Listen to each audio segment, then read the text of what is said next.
जसबाट राज्य पक्ष पनि उत्तिकै चिन्तित थिए र हामी पनि उत्तिकै चिन्तित थियौं कि त्यसले कस्तो मोड लिएला भविष्यमा भनेर, कसको नियन्त्रणमा रहला कि नरहला भनेर हामी पनि त्यतिकै चिन्तित थियौं। जुन मुद्दाले देशका समस्त नागरिकलाई, समस्त जिम्मेवार नागरिकलाई चिन्तित बनाउँदै आएको थियो,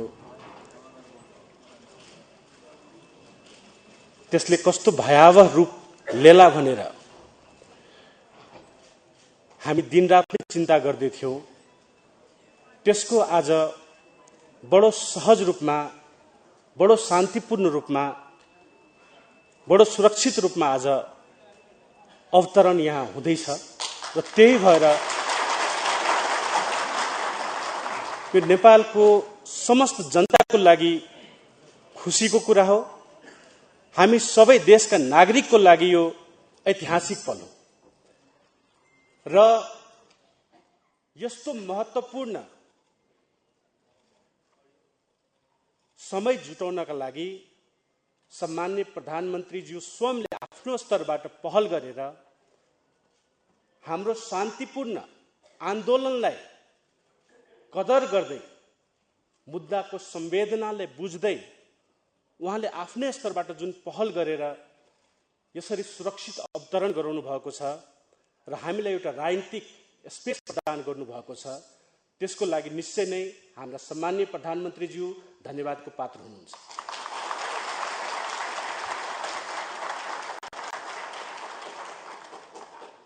दुई 2069 साल जेठ 8 गते हामीले यही काठमाडौँमा एउटा पत्रकार सम्मेलन गरेर यस स्वराज आन्दोलनको उद्घोष गरेका थियौं र यो आन्दोलन विभिन्न प्रधानमन्त्रीज्यूहरूको कार्यकालबाट गुज्रियो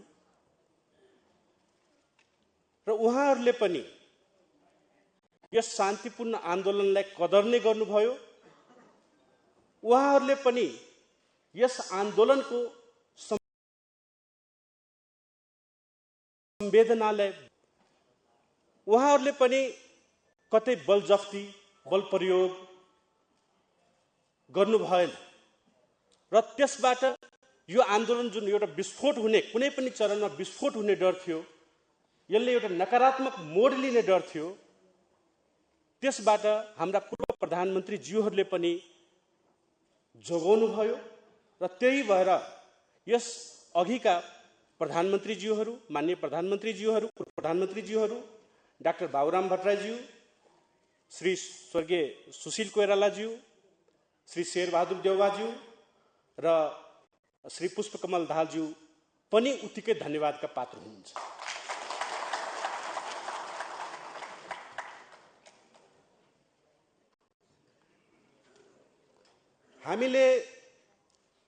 हामी बुद्धका सन्तान हौं र अहिंसा हाम्रो रगरगमा बसेको छ। अहिंसा हामीले कसैले सिकाउनै पर्दैन। अहिंसा भनेको हाम्रो शरीरभित्र अन्तर्निहित भएर नै बसेको छ। हामी तराईमा जाउँ या पहाडमा जाउँ, जहाँ जाँदा पनि त्यो अहिंसाको भावले हामीलाई जहिले पनि छोइराख्छ र हामीले यो आन्दोलन सुरु गर्दा बुद्ध र गान्धीको आदर्शलाई नै मान्दै अगाडि बढायौं। निश्चय नै हाम्रा राज्यसँग केही विमतिहरू थिए, केही कुरा संविधानले सम्बोधन गर्न सक्थ्यो, केही कुरा चाहिँ तत्कालीन संविधानले गर्न नसक्ने दायरा भन्दा बाहिर पनि का कुराहरू थिए र हामीले आफ्नो विचारहरूलाई जनता समक्ष लग्दाखेरि जुन एउटा स्वाभाविक आन्दोलनको क्रममा हुने गर्छ, जुनसुकै राजनीतिक प्रक्रियामा हुने गर्दछ, राज्यबाट केही कदमहरू चालिए। त्यस क्रममा हाम्रा हजारौं समर्थकहरूलाई गिरफ्तार पनि गरियो, नगरिएको होइन। हाम्रा सैकडौं कार्यकर्ताहरू घाइते पनि भए। हामीमाथि सैकडौं राज्य विरुद्धका मुद्दाहरू, राज्य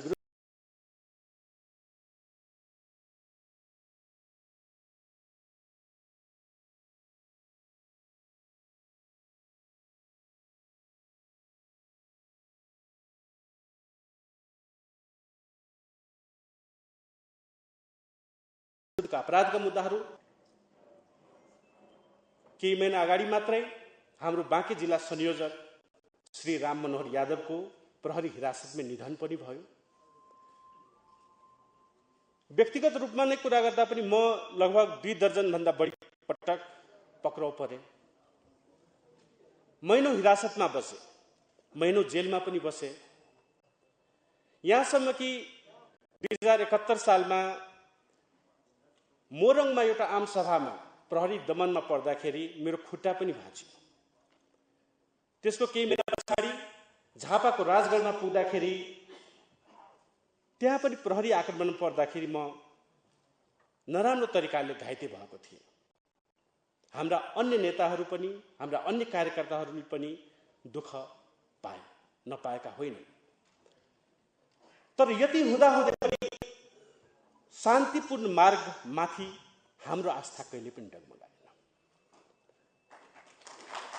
हामी बुद्धका सन्तान हो भनेर ठानेर हामी चाहिँ आफ्नो शान्तिपूर्ण मार्गमा लागिरह्यौं। हामी कहिले पनि विचलित भएनौं र त्यसको परिणाम आज हामी सुखद परिणाम हामी आफ्नो अगाडि देख्दैछौँ। यो आफैमा एउटा उदाहरणीय हो। ती पक्षका जनताहरू जसले हिंसाका साथ आन्दोलन गर्न तयार भइदिन्छन्, तिनीहरूको लागि पनि एउटा यो पाठ बनेर रहला जस्तो मलाई लाग्छ।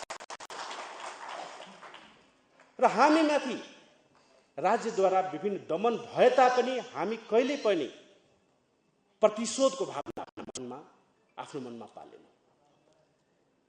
मेरो खुट्टा भाँचिए पनि, हाम्रा कार्यकर्तामाथि दमन भए पनि हामीले त्यसको प्रत्युत्तरमा फूल आन्दोलन चलायौं, मेरीगोल्ड मुभमेन्ट हामीले चलायौं। लाठी चार्ज गर्ने प्रहरीहरूलाई हामीले चाहिँ सयपत्री फूल दिन थाल्यौं, गुलाब फूल दिन थाल्यौं र कतै न कतै उहाँहरूको पनि मनमा एउटा सद्भाव प्रकट भयो। त्यो चाहिँ हामीले प्रत्यक्ष रूपमा भोगेका छौं, देखेका छौं र त्यही कारणले हाम्रो पनि आन्दोलनमा धेरै हिंसा हुन सक्थ्यो। हामी अहिंसात्मकै भए पनि राज्यद्वारा अरू आन्दोलन जस्तै दमन हुन सक्थ्यो। तर हाम्रो आन्दोलनमा कतै प्रहरीबाट पनि गोली चलाउने कार्य भएन। त्यसको लागि राज्य र प्रहरी पनि धन्यवादको उत्तिकै पात्र रहेको छ। यो उदाहरणीय रूपमा हामीले एउटा शान्तिपूर्ण आन्दोलनलाई जुन अगाडि बढायौं र यहाँ निकाससम्म दिने मोडमा आइपुग्यौं, त्यसको लागि राज्य, प्रहरी, जनता सबै उत्तिकै धन्यवादका पात्र रहेका छन्। हाम्रो आन्दोलन चलिराख्दाखेरि विभिन्न किसिमका भ्रमहरू सृजना नगरिएको होइन। कहिले मिडियामा, कहिले अनलाइनमा, कहिले चिया गफमा विभिन्न किसिमका भ्रमहरू छर्ने कार्य पनि स्वाभाविक रूपले भयो। कहिले हामीलाई घृणाको पात्रको रूपमा देखाउने कार्य भयो भने कहिले समुदायको बीचमा लडाउने कार्य पनि यहाँ भयो। तर हामीले पटक पटक भन्यौं, हाम्रो संघर्ष भनेको आफ्नो अधिकारको लागि हो, कुनै समुदायको विरोधमा हुँदै हो। हामीले पटक पटक आफ्नो विचारबाट, आफ्नो लेखाइबाट, आफ्ना प्रेस विज्ञप्तिहरूबाट यी कुराहरू प्रष्ट गरिराखेका छौं र गर्दै आएका छौं। त्यति मात्रै होइन, हामीले व्यवहारबाट पनि यो कुरा देखाउँदै आएका छौं। हाम्रा सामाजिक कार्यहरू तराईका जिल्लाहरूमा मात्रै होइन, सिन्धुपाल्चोक, दैलेख लगायतका पहाडका जिल्लाहरूमा पनि सञ्चालित थिए। भले त्यो मिडियामा नआएको होस्। पहाडमा महाभूकम्प जाँदाखेरि हामीले तराईका जिल्लाहरूमा आम उपवास कार्यक्रमको घोषणा गर्यौं, ताकि तराईका जनताहरू पहाडमा रहेका आफ्ना भाइ बहिनीका भोकको पीडा आफैले महसुस गर्न सकुन् र त्यो बराबर अन्नदान गरेर तिनीहरूको लागि कार्य गर्न सकुन्। अब त्यो भ्रममा हामी नपरौं। अब यहाँ समुदाय बीचमा लडाउनेहरूलाई हामी कुनै स्थान नदियौं। यो कुनै समुदाय र वर्गको विरोधमा हाम्रो आन्दोलन उठेकै होइन। हाम्रो अधिकारको लागि हो, हाम्रो समृद्धिको लागि हो, हाम्रो सुखको लागि हो र त्यो सबैलाई चाहिन्छ। त्यो तराईको जनतालाई पनि चाहिन्छ, त्यो पहाडको जनताले पनि चाहिन्छ, त्यो हुम्ला जुम्लाको जनताले पनि चाहिन्छ, त्यो झापाको जनताले पनि चाहिन्छ, त्यो महोत्तरीको जनताले पनि उत्तिकै चाहिन्छ। त्यही भएर आज जुन हामी यो मोडमा आइपुगेका छौँ त्यसको लागि म आफ्ना समर्थकहरूलाई, तराईका जनताहरूलाई पनि धेरै धन्यवाद दिन चाहन्छु। किनकि हिंसात्मक आन्दोलन गर्न सजिलो हुन्छ, अरूलाई कुट्न सजिलो छ, ढुङ्गा फाल्न सजिलो छ, तर आफैलाई पिटाइ खाएर बस्न चाहिँ गाह्रो हुन्छ। तर हाम्रा कार्यकर्ताहरूले, हाम्रा समर्थकहरूले आफ्नो हातमा हात बाँधेर बसे र हामीलाई जतिसुकै हिंसा गरे पनि, हामीसँग जतिसुकै दमन गरे पनि हामी चाहिँ हिंसात्मक हुँदैनौँ भनेर एउटा ठोस आस्थाका साथ, एउटा ठोस धैर्यका साथ उनीहरूले यो आन्दोलनलाई निरन्तरता दिए र शान्तिपूर्ण रूपमै आज यो सम्पन्न हुँदैछ, एउटा अवतरण हुँदैछ। त्यसको लागि हाम्रा कार्यकर्ताहरू उत्तिकै धन्यवादका पात्र छन्, हाम्रा समर्थकहरू उत्तिकै धन्यवादका पात्र छन्। र अब हाम्रो वार्तामा राज्य पक्षले पनि स्वीकार गरेको अवस्था छ कि जनअभिमतमा आधारित लोकतान्त्रिक व्यवस्थाद्वारा समस्याहरूलाई निवारण गर्ने। हाम्रो माग पनि त्यही हुँदै आएको छ। हाम्रो मागहरूभन्दा यो फरक होइन। हाम्रो नारा नै के थियो भन्दाखेरि अब की बार एक ही माग जनमत संग्रहका होएला। र राज्य पक्षले जनतामा निहित रहेको त्यो सम्प्रभुतालाई स्वीकार गर्दै, नेपाली जनतामा रहेको त्यो सार्वभौम सत्तालाई स्वीकार गर्दै, पोइन्ट नम्बर 2 मा उहाँहरूले स्वीकार गर्दै हामीलाई राजनीतिक स्पेस दिनुभएको छ कि होइन, अब जे चाहिन्छ त्यो जनमतबाटै जनताले लिए हुन्छ। यहाँ जनता नै सर्वोपरि हो, जनताभन्दा ठुलो कोही पनि छ। त्यही भएर यो राज्यको पनि जित हो, यो जनताको पनि जित हो। यसलाई कसैले अन्यथा अर्थ लगाउने प्रयास नगरौँ। हामी सावधान रहौँ, यो सबैको जित भएको होला। त्यही भएर यसलाई म जनताहरूलाई, समस्त जनताहरूलाई, पुरै देशका जनताहरूले के भन्न चाहन्छु भन्दाखेरि अब हामीले हिंसात्मक युद्धहरू गरेर, हिंसात्मक आन्दोलनहरू गरेर समय खेर फाल्ने बेला अब होइन। जनता सम्पन्न छँदैछ। यहाँ जनताले चाहियो भने जे पनि उनीहरूले हासिल गर्न नै सक्छ। त्यसको लागि संविधानमा नै पृष्ठभूमि तयार गरेको छ। त्यसले वार्ता मार्फत पनि राज्यले प्रतिबद्धता दोहोऱ्याएको छ।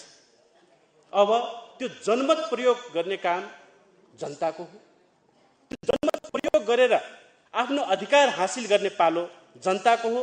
अब सबै अधिकार, सबै शक्ति जनताको हातमा आएको छ, जनताको हातमा निहित रहेको छ।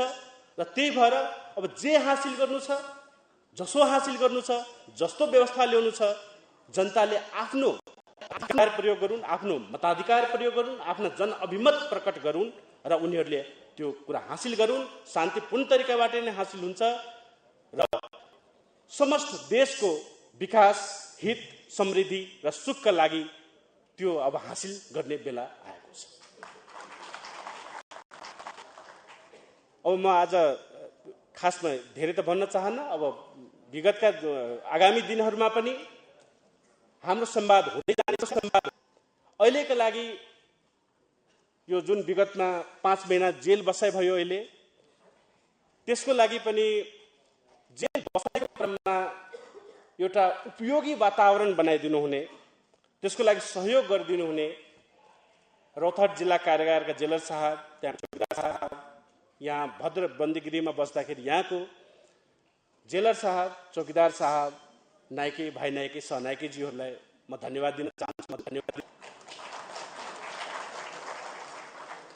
जेलको क्रममा बिरामी हुँदा मलाई उपचारमा सघाउ पुर्याउनु हुने केन्द्रीय कारागार अस्पताल डाक्टर तथा सिस्टरहरूलाई पनि म धन्यवाद दिन चाहन्छु।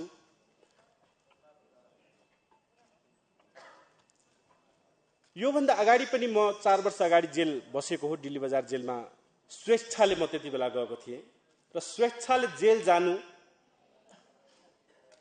र अहिले जेल जानुमा धेरै नै अन्तर रहेको छ। त्यसै पनि भनिन्छ जेल भनेको एउटा महाविद्यालय, ठुलो पाठशाला। बाहिर हामीले पढ्न नपाएका कुराहरू, बाहिर हामीले अनुभूति गर्न नपाएका कुराहरू त्यो हामी जेलमा गएर अध्ययन गर्न सक्छौँ, जेलमा गएर अनुभूति गर्न सक्छौँ। नेपाल सधैँभरि होला स्वतन्त्रतालाई हामी यति डिफल्ट मानिदिन्छौँ कि स्वतन्त्रता भनेको के हो, त्यो हरण भएपछि के हुन्छ भन्ने कुरा एउटा सामान्य मान्छेले यहाँ अनुभूति गर्न सक्दैन। तर जेलमा पुगेपछि त्यो स्वतन्त्रता कति महत्त्वपूर्ण हुने रहेछ।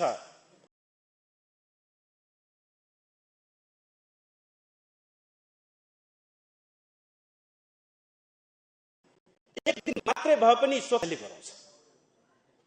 हामीले अहिले जुन संविधानमा स्वतन्त्रताका अधिकारहरू पाएका छौँ, त्यो चाहे वैचारिक स्वतन्त्रता हुन् या अन्य किसिमका जति पनि स्वतन्त्रता हामीले अहिले संविधानमा पाएका छौँ, त्यसको मतलब के हो भन्ने कुरा त्यो जेल बसाइको क्रममा मान्छेलाई थाहा हुन्छ।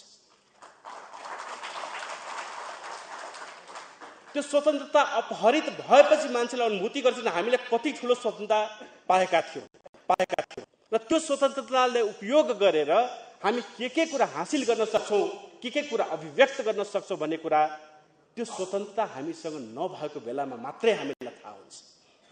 त्यही भएर यो 5 महिनाको जेल बसाइ एउटा निकै नै रह्यो। यसले मलाई स्वतन्त्रता भनेको के हो, हामीले जुन स्वतन्त्रता अहिले पाएका छौँ त्यसलाई कसरी सदुपयोग गर्न सकिन्छ, त्यसलाई कसरी उपयोग गरेर समस्त जनताको सुख र समृद्धिका लागि हामी लाग्न सक्छौँ भन्ने मलाई ठुलो पाठ सिकाएको छ। त्यसका लागि म नियतिलाई पनि धन्यवाद दिन चाहन्छु।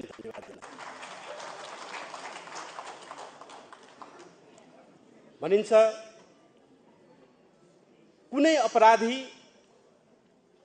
यदि मुक्त रूपमा हिँडिरहेको छ भने त्यो प्रहरीको असफलता हो, तर कुनै निर्दोष व्यक्ति यदि जेलभित्र कोचिएको त्यो एउटा न्याय व्यवस्थाको असफलता हो।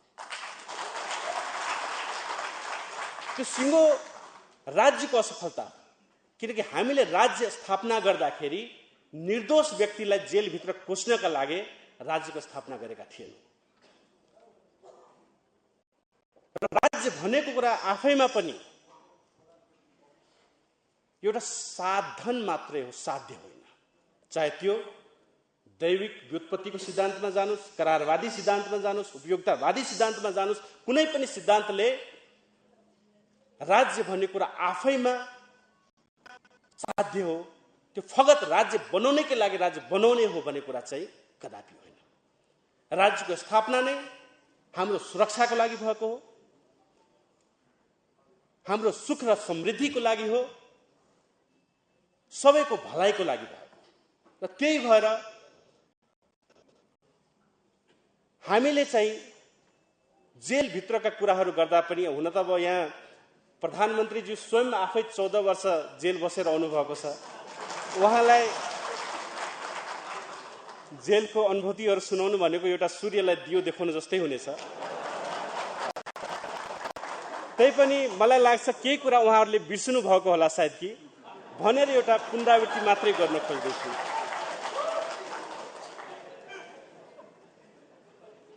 हाम्रो जेलको अवस्था अहिले साँच्चै नै दुरूह रहेको छ। अधिकांश जेलहरू भनेको 3 गुणा 4 गुणा चाहिँ क्यापेसिटी भन्दा बढी मान्छेहरू राखिएका छन्। त्यहाँ भौतिक पूर्वाधारहरू बिल्कुलै छैन। त्यहाँ एउटा हलमा, मेकसिफ्ट क्याम्प जस्तो हलमा 200 जना 250 जना राख्नुपर्ने अवस्था देखिएको छ। त्यही टिबीका बिरामी पनि त्यही हुन्छन्, HIV का बिरामी पनि त्यही छन्, अरू बिरामीहरू पनि त्यही हुन्छन्, त्यही सबैलाई राख्नुपर्ने बाध्यता देखिएको छ। त्यही भएर यतातिर पनि अलिकति सुधार होस् भनेर मेरो अपेक्षा रहेको छ। र यो जेलको नुन खाएको मैले अलिकति यहाँ राख्नुपर्ने बाध्यता पनि मेरो रहेको छ।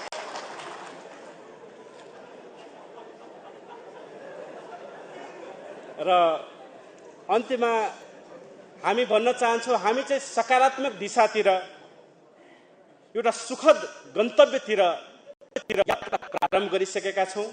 म समस्त पत्रकार मित्र, बुद्धिजीवी वर्ग, नागरिक समाज, राजनीतिक पार्टी, सामाजिक सङ्घ संस्थाहरू सबैले म के आग्रह गर्न चाहन्छु भने यसलाई सकारात्मक रूपमा लिएर हामी अगाडि बढौँ। हामी सबै पक्षसँग सहकार्य गर्नका लागि, सकारात्मक कुराको लागि सहकार्य गर्नका लागि तयार छौँ। हामी एउटा समृद्ध देश बनाउनेतिर, विकसित देश बनाउनेतिर, सबै जनताको सुख र समृद्धिका लागि र त्यसमा सबैको साथको आवश्यकता छ र तपाईहरू सबैले हामीलाई यस सकारात्मक अभियानमा साथ दिनुहुनेछ भनेर मलाई पूरा भरोसाका साथ म आफ्नो 2 शब्द यही टुङ्ग्याउन चाहन्छु। धन्यवाद।